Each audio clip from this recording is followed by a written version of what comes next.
घने जंगल के बीच एक विशाल आम का पेड़ था। उस पेड़ पर एक बंदर रहता था जिसका नाम था मोनू। पेड़ पर मीठे मीठे आम लगते थे और मोनू दिन भर उन्हीं आमों का मजा लेता था।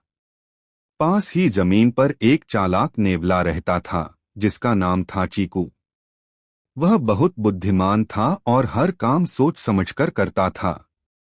एक दिन चीकू ने देखा कि मोनू अकेले ही सारे आम खा जाता है और किसी को भी एक आम नहीं देता। चीकू ने सोचा, यह बंदर बहुत लालची है, इसे सबक सिखाना जरूरी है। अगले दिन चीकू पेड़ के पास गया और बोला, मोनू भाई, क्या तुम जानते हो इस पेड़ के नीचे एक गुप्त खजाना छिपा है? मोनू की आंखें चमक उठीं।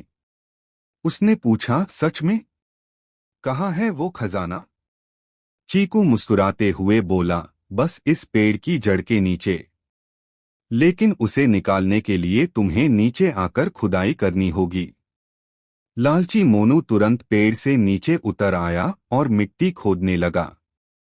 वह इतनी जल्दी में था कि उसे आसपास का ध्यान ही नहीं रहा। जैसे ही मोनू जमीन पर व्यस्त हुआ, चीकू फुर्ती से पेड़ पर चढ़ गया और सारे मीठे आम खाने लगा। कुछ देर बाद मोनू थक गया और बोला, अरे, यहाँ तो कुछ भी नहीं है।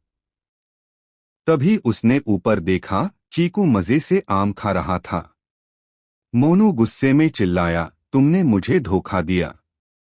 चीकू हंसते हुए बोला, मोनू, जो दूसरों के साथ बांटकर नहीं खाता, उसे कभी कभी अपनी गलती का एहसास इसी तरह होता है।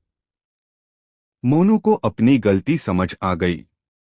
उसने शर्मिंदा होकर कहा, अब से मैं अपने फल सबके साथ बांटूंगा। उस दिन के बाद मोनू ने कभी लालच नहीं किया और सभी जानवरों के साथ मिलकर रहने लगा। कहानी से सीख, लालच बुरी बला है और जो बांटकर खाता है वही सच्चा सुख पाता है। Please like, share and subscribe our YouTube channel.